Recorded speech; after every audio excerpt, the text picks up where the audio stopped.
Bonjour Houssen, tu es fondateur et CEO d'Odol Consulting, un cabinet d'expertise comptable orienté vers les acteurs du Web3. Est-ce que tu pourrais dans un premier temps te présenter ton parcours et raconter ton intérêt, comment ton intérêt pour la blockchain est venu, s'il te plaît? Ça marche. Bah, déjà, merci Pierre pour m'avoir reçu. Pour me présenter rapidement, en fait, bah, du coup, Houssen Issouf Ali, j'ai 10 ans de comptabilité derrière moi. En fait, je suis expert comptable. J'ai été récemment diplômé et j'ai créé cette année Odol Consulting qui accompagne essentiellement aujourd'hui en fait, des acteurs du Web3. Donc des sociétés qui sont dans la partie Web3, enfin, qui développent des protocoles DeFi, des sociétés qui lancent des drops de NFT. Tu as aussi des freelances qui bossent pour des DAO, etc., etc. En fait, comment moi je suis arrivé dans tout ça, c'est en 2017, j'ai commencé un peu en plein boom des ICO. J'ai commencé à investir à titre personnel, à spéculer, à perdre beaucoup d'argent aussi. Et en même temps, en fait, à ce moment-là, je cherchais un sujet dans le cadre, en fait, justement, pour passer mon diplôme d'expert comptable. Et en fait, je voulais absolument traiter d'un sujet autour de l'innovation et je pensais que la blockchain pouvait bien faire ce sujet-là. Et en fait, de fil en aiguille, j'ai beaucoup investigué sur les ICO, ensuite le Lightning Network, sur le protocole, enfin sur la blockchain Bitcoin. Et ensuite, je suis arrivé sur la DeFi. C'est quelque chose qui m'a beaucoup parlé à titre personnel. Étant originaire en fait de Madagascar, je n'avais pas en fait, et c'est toujours le cas aujourd'hui, hein, je n'avais pas accès en fait aux mêmes services financiers que les Occidentaux. Emprunter à n'importe quel moment, acheter des actions, etc. Enfin, c'est des choses plutôt relativement simples en France ou un peu dans les autres pays de l'Union européenne, mais ce n'était pas du tout le cas à Madagascar et même dans plein de pays d'Afrique. C'est quelque chose qui m'a beaucoup parlé. C'est comme ça que j'ai traité le sujet de la DeFi avec la casquette d'expert comptable. Et en gros, le thème, c'était comment l'expert comptable peut accompagner un investisseur à investir de la trésor en DeFi. Donc, j'ai mis en place une méthodologie pour mes confrères et consoeurs. Donc, voilà.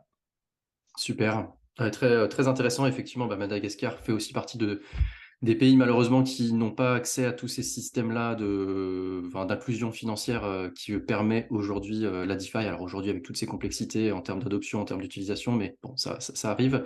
Alors donc là, on va vraiment parler exclusivement d'expertise comptable et des problématiques et des enjeux comptables en entreprise, pour les entreprises, on va dire Web3, parce que bon, il y a déjà beaucoup de flou juridique, comme on le sait aujourd'hui à travers les nombreux produits technologiques qui arrivent. Donc derrière, il y a évidemment des problématiques et des gros enjeux comptables pour les entreprises. Est-ce que tu peux dresser un petit peu voilà, les clients, les cas d'usage principaux, les problématiques principales sur lesquelles il faut regarder pour pouvoir être clean vis-à-vis de l'administration fiscale?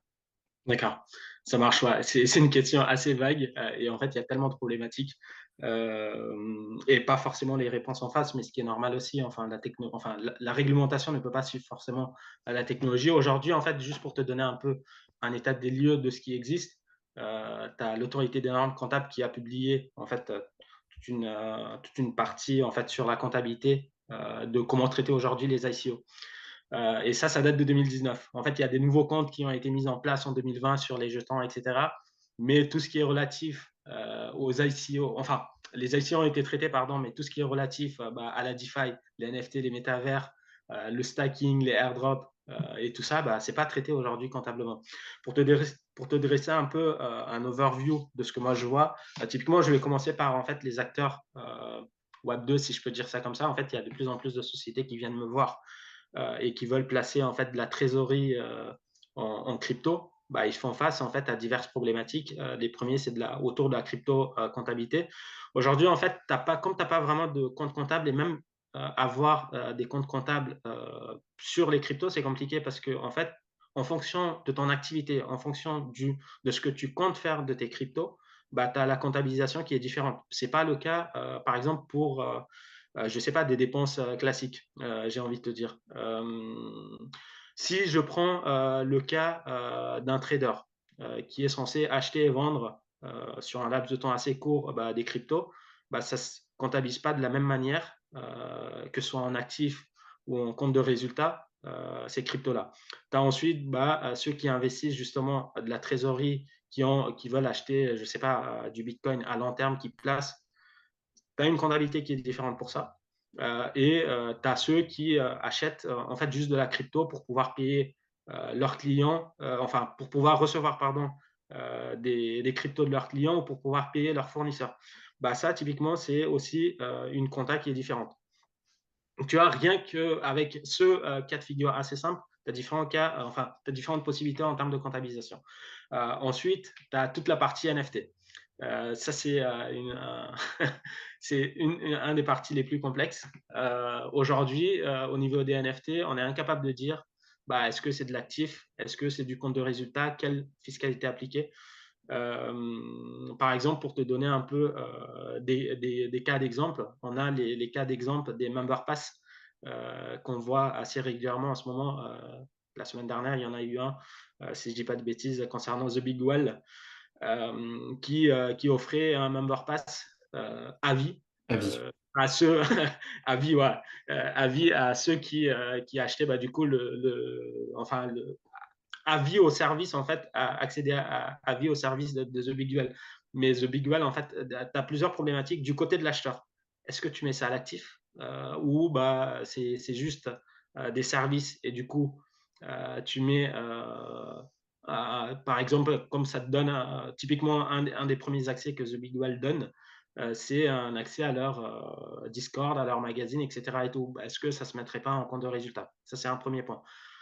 Du côté bah, de The Big Well, je ne sais pas comment tu fais pour comptabiliser en fait un revenu à vie. D'habitude, tu peux avoir des revenus sur plusieurs années, et donc en fait, tu passes des cut-offs pour pouvoir proratiser en fait le revenu par année. Mais là, c'est à vie. Et du coup, en fait, je reprends un peu une expression qui a été citée sur LinkedIn par un avocat, mais c'est sur la vie de qui en fait? De la société, de l'acheteur, des personnes, enfin des fondateurs de la société. Donc, cas très complexe aussi à gérer. Tu as aussi toute cette problématique en matière de fiscalité. Tu as souvent des acheteurs en face de toi quand tu fais des drops d'NFT qui ne passent pas par des solutions centralisées. Tu te retrouves avec une liste de wallets, mais tu ne sais pas derrière le wallet qui sont les personnes. Est-ce Qui qu'ils est sont là, en quoi. France, ils sont mineurs, majeurs, est-ce qu'ils sont à l'étranger? Et du coup, tu Et te le retrouves TVA. voilà, avec des problématiques de TVA parce que tu ne sais pas. Bah, déjà, en fait, une des problématiques, c'est quelle TVA appliquer. Enfin, l'administration ne s'est pas prononcée sur si c'est un taux à 5,5, si c'est un taux à 10, si c'est un taux à 20%. Et en fait, pourquoi j'appliquerai aussi de la TVA? Qui me dit que mon acheteur n'est pas à l'étranger? Et en face, on a l'administration fiscale qui est un peu absente parce qu'en même temps, eux-mêmes, ils n'ont pas la Ils ne réponse. savent pas. Voilà, on ne sait pas. Donc, la traduction comptable des NFT, aujourd'hui, ça fait partie des grosses problématiques parce que tout ce qui va être token, alors il y a aussi des subtilités qui viennent avec les tokens, mais c'est quand même déjà beaucoup mieux cadré. Le NFT, ça présente une problématique particulière. Aujourd'hui, bah, vu le boom qu'il y a eu depuis Et ouais, qui est 2020-2021 autour récent. des NFT, ouais, qui est récent, c'est un des gros sujets parce que en fait, tu peux tout et avoir n'importe quoi en fait derrière le mot NFT. Tu peux avoir, bah, comme je citais, en fait, des services, bah, de l'œuvre d'art. Enfin, bon, aujourd'hui, à la définition que donnent les différentes instances de l'œuvre d'art, je ne suis pas sûr. En tout cas, moi, je ne suis pas capable de définir euh, une œuvre numérique d'œuvre d'art. Ça, c'est après, ce n'est que mon avis. Bah, ça peut être du coup considéré comme une œuvre d'art, un bien meuble incorporel. Ça peut être, enfin, tu as plein de choses derrière. Mais du coup, moi, enfin, en général, ce que je fais avec les clients, c'est bah, quels sont les droits que donne ce NFT. En fait, pour moi, c'est un certificat numérique. Mais derrière, ce certificat numérique, en gros, une preuve sur la blockchain, mais elle donne droit à quoi en fait. Et du coup, c'est comme ça qu'on essaie de déterminer bah, du côté de l'acheteur, mais aussi du côté de vendeur, celui qui fait le drop de NFT, bah, comment on va le traiter. Parce que j'ai également des clients en fait, qui font des drops de NFT juste pour lever, enfin, c'est une façon déguisée de lever des fonds. Mais du coup, ça ne va pas être traité de la même manière. Bah, le NFT, ça veut tout et rien dire. Donc voilà. Mais en fait, j'imagine que pour toutes ces nouvelles problématiques qui arrivent et qui font face donc d'un côté enfin, aux experts comptables, aux avocats ou autres, qui sont remontés à l'administration fiscale, comment elle réussi à suivre? Comment tu le sens? Parce que du coup, tu es aussi en discussion avec eux. Comment eux ressentent un petit peu ça, avec, toutes ces complexités qui arrivent à une vitesse incroyable, où il y a une nécessité de former, eux, leurs salariés, leurs employés par rapport à ces nouvelles complexités-là? Quel est leur discours par rapport à ça? Tu as 2 types de discours. Bah, le premier qui est assez simple, bah, ils répondent pas. Moi, j'ai envoyé plusieurs rescrits, sur lesquels j'ai pas eu de réponse et quand j'essaye de relancer, quand j'essaie d'avoir quelqu'un en face, c'est souvent, bah, c'est remonté à la direction générale et ça s'arrête là et d'autres qui essayent, de rentrer un peu, de se pencher sur le sujet, mais c'est encore une fois très compliqué parce que, par exemple, je reprends, on cite pas mal les NFT parce que c'est vraiment tendancieux actuellement, mais c'est pas traité juridiquement. Sur quelle base ils vont proposer une fiscalité? Sur quelle base? Bah, même l'autorité des normes comptables, c'est ce qu'ils disaient en fait à la dernière réunion qui a eu lieu avec l'association sur le développement des actifs numériques, l'ADEME. Bah, en fait, il y a pas de définition. Donc, sur quelle base on peut vous proposer des comptes comptables? Ouais, Donc, en fait, c'est assez compliqué, mais c'est des choses qui vont arriver. En fait, je pense que l'une des étapes, c'est d'abord définir, donner un cadre juridique au NFT. Ça, c'est pour moi la première chose. Et ensuite arrivera la fiscalité et la comptabilité derrière relatif à ces NFT. Et même au niveau de la fiscalité, ça ne se traite pas de la même manière que quand tu es en entreprise, de quand tu es en tant que particulier. Tu vois, j'aimerais également citer, c'est vrai qu'on n'en a pas parlé tout à l'heure, mais euh, j'aimerais citer une des différences entre les particuliers et les entreprises. C'est au niveau des swaps crypto à crypto. Aujourd'hui, en tant que particulier, quand tu fais des swaps crypto à crypto, bah, pas de fiscalité. C'est une neutralité, une spécificité de la France par rapport à ça. En entreprise, c'est quelque chose. En fait, chaque mouvement, chaque transaction de crypto à crypto est fiscalisée. Tu aurais pu acheter de l'USDC, donc un stablecoin et même pas une monnaie volatile, au 1er juin qui valait X. Ça a pris 20% en quelques mois. Et si jamais tu as swappé ce stablecoin, hein, encore une fois, j'insiste là-dessus, qui est censé être stable, bah, tu es fiscalisé dessus. Et donc, qui dit fiscalité, enfin, qui dit imposé, bah, ça passera, enfin, supposons que tu as acheté pour 1 € et que tu as vendu pour 1,20 € ton USDC, bah, tu as les 20% qui passent en compte de résultat et donc tu paieras de l'impôt sur les sociétés dessus, en fait, tout simplement. ouais, Et donc, ouais, ça, c'est ouais. une grosse C'est fou. différence particulier vers entreprise.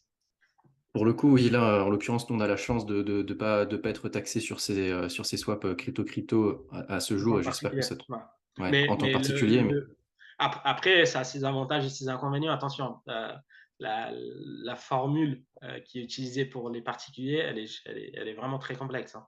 Heureusement qu'aujourd'hui, il y a de plus en plus de services qui automatisent les calculs, mais c'est parce que sinon, c'est une usine à gaz. Hein. Ça ouais, devient très vite une en usine à gaz. en justement, j'allais arriver un petit peu là-dessus parce que pour la fiscalité, enfin, moi, j'ai fait ma déclaration des impôts et avec, tous les nouveaux produits de placement, sur la DeFi, qui sont, extrêmement complexes. Alors in fine, oui, nous, on voit tout ça simplifié, mais, dans les coulisses, c'est assez complexe. Là, le traitement fiscal, il est extrêmement compliqué. Enfin, ça a été vraiment la croix et la bannière pour pouvoir, faire quelque chose de propre et encore, hein, c'est de faire un maximum, pour le faire correctement. Mais derrière, que ce soit pour la fiscalité ou la comptabilité? Est-ce qu'il y a des outils, parce que pour moi, en l'occurrence, à ce jour, côté fiscalité, pour moi, c'est pas encore performant et je jette la pierre à personne parce que c'est complexe et de toute façon, si c'est complexe pour les entreprises, enfin les boîtes d'avocats ou de fiscalité, ça le sera de la même manière, pour l'administration fiscale. Est-ce qu'il y a des outils, qui se développent aussi comptablement pour pouvoir, tracer, aller chercher, puis faire quelque chose de propre et ne pas le faire à la mano, quoi? Ça se développe. Il y a beaucoup de choses à faire encore pour être tout à fait transparent. En fait, il y a une boîte dont le fondateur il est français, mais la boîte elle est à l'étranger. Ça fait quelques années qu'ils développent, qui s'appelle Cryptio. Ils ont beaucoup avancé sur le sujet de la compta, des reporting, etc. Mais eux, leur cœur de cible ne sont pas les clients français. Donc, on doit se débrouiller avec l'outil. Pour moi, c'est, je pense, l'outil le plus avancé sur le marché aujourd'hui.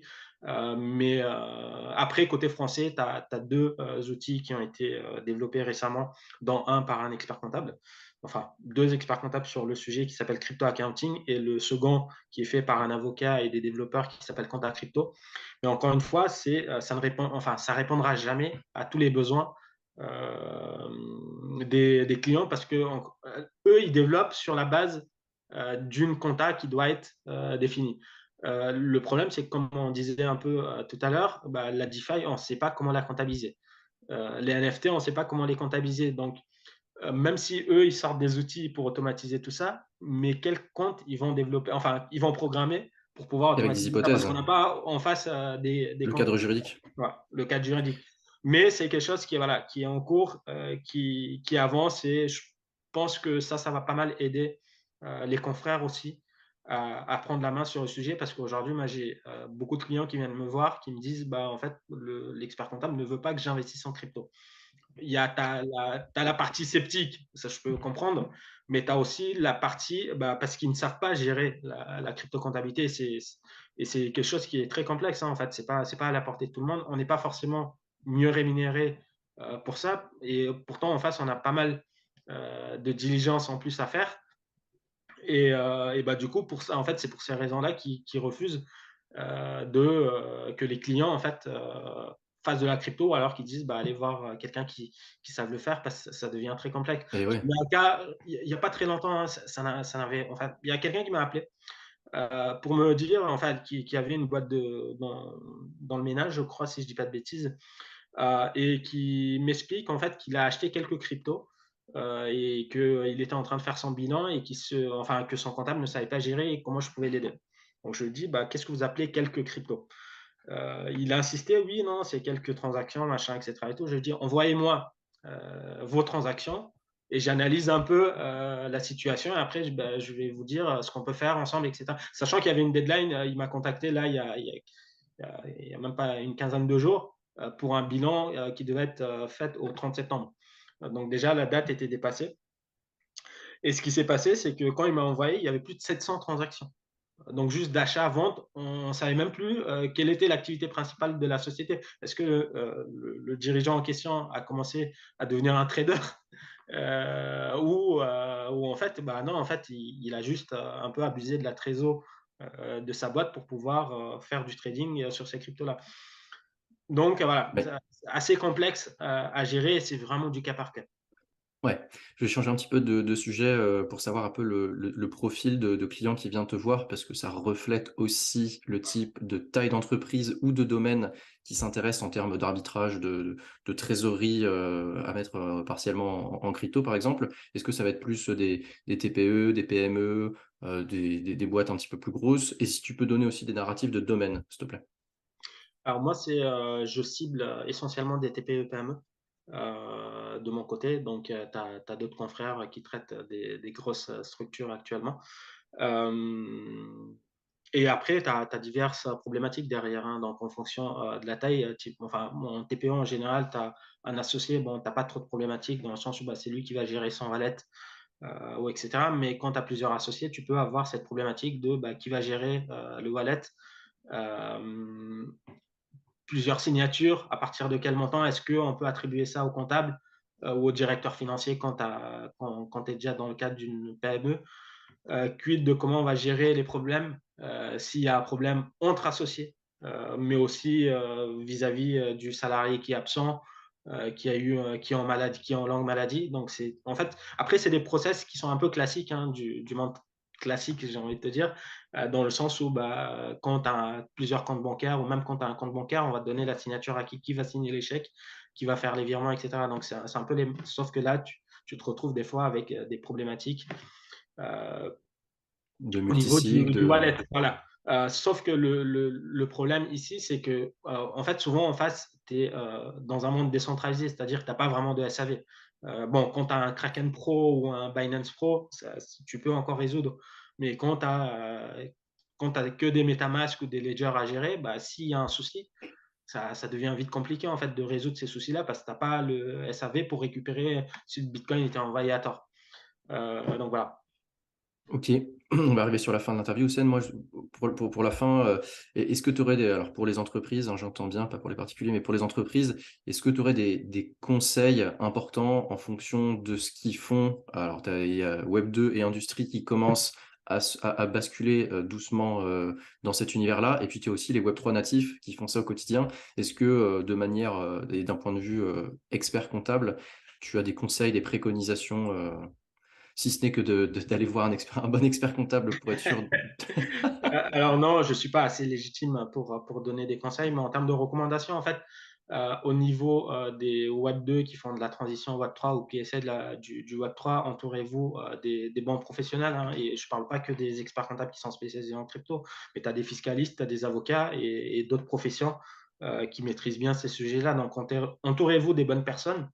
Et pour les personnes qui se lancent enfin, qui font du Web3 ou qui se lancent dans le Web3, là, je vois encore pas mal de sociétés, enfin, des jeunes, il y a pas vraiment de sociétés hein, qui lancent un business et qui réfléchissent après à bah, comment on va structurer la chose.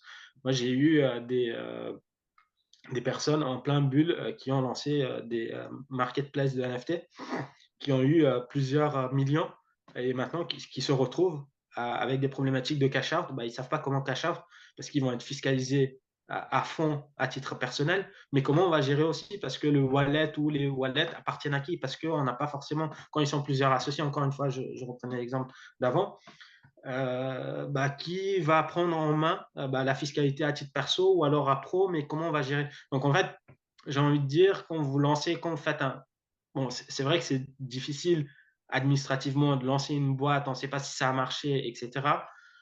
Mais au moins avoir les bonnes ressources, se poser les bonnes questions en amont, que plutôt se retrouver avec des millions et ne pas savoir bah, comment on va être fiscalisé ou comment on va gérer ça. En fait. Donc ça, c'est un peu les recommandations que j'ai à donner à mon humble niveau, en fait. Ouais, ouais, non, mais c'est vachement bien justement d'avoir cette démarche intellectuelle, de l'avoir vraiment en amont de lancer les projets, que ce soit comptablement, fiscalement, et de s'entourer des bonnes personnes parce que effectivement, c'est pas quand on a fait plusieurs centaines de milliers, voire 2 millions qu'après la problématique se pose et ça complexifie un petit peu tout ça. Et ben, je te remercie pour ton partage, Oussem. Merci à toi, Pierre. À bientôt. Ciao.